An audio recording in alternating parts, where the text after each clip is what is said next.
Ditong weekend, kinumpirma ng Kamara na nahack din ang kanilang website. Nangyari po yan kasunod ng pag-hack sa sistema at website ng PhilHealth, Department of Science and Technology at Philippine Statistics Authority. Kaunay niya makaparayan po natin si Assistant Secretary Renato Aboy Paraiso mula sa Department of Information and Communications Technology o DICT. Magandang umaga po. Magandang umaga, Igan, sa inyo at sa inyong mga tagapakinig. Opo. Ito po bang hacker na ito sa website ng House of Representatives ay iisang grupo lang ba ito na tumatarget sa iba pang ahensya ng gobyerno? Sa unang mga pag-aanalisa at sa pag-aaral po ng DICT, ng Computer Emergency Response Team natin, mukhang hindi po ito pareho ng mga unang mga pag-atake sa iba-ibang mga ahensya ng gobyerno. Pero hindi po namin inaalis yung posibilidad na sa pagpapatuloy ng investigasyon, baka magkaroon ng koneksyon sa mga ibang ahensya itong nangyari sa Kamara. Igan. May mga sensitibong impormasyon bang nakuha yung mga hacker? Dito sa House of Representatives po, sa unang pag-aaral, mukha namang wala po kasi ang hacker ay tinarget lang po yung web page ng House of Representatives website. They defaced it.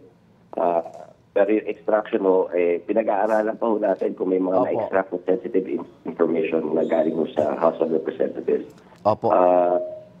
May mga ilang bagay lang silang in-alter or they changed some of the information on the website, but the extraction of some of the data, inaalam pa ho natin. Mm-hmm. Pero ASEC Paraiso, nung una-hun na hack, yung PhilHealth, wala ba tayong ginawang ikangihakbang para maproteksyonan na yung ibang ahensya?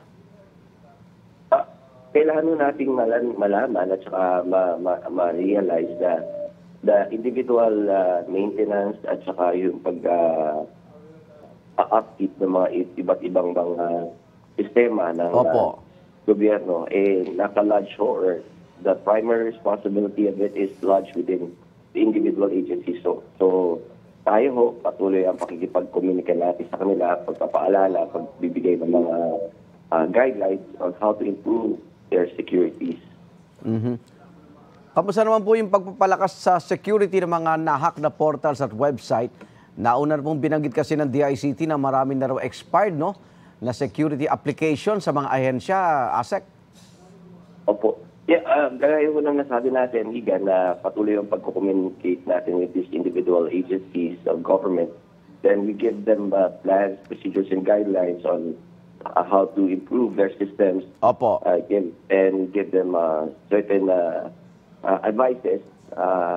At sana po ang inaano lang namin sa DICT, kung masunod lang sana to 100%, we can prevent these things from happening again po. Opo. Doon sa mga nagtatangka pa mag-hack, matindi ho ba parusa? Oo.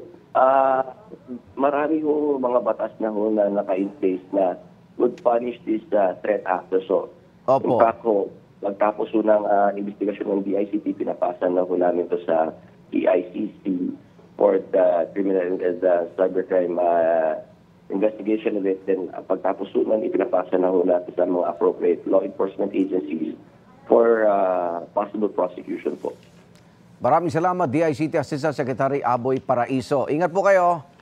Maraming salamat po, Igan. Thank you po. Igan, mauna ka sa mga balita. Mag-subscribe sa GMA Integrated News sa YouTube. Sa mga kapuso abroad, subaybayan nyo kami sa GMA Pinoy TV at sa www.gmanews.tv.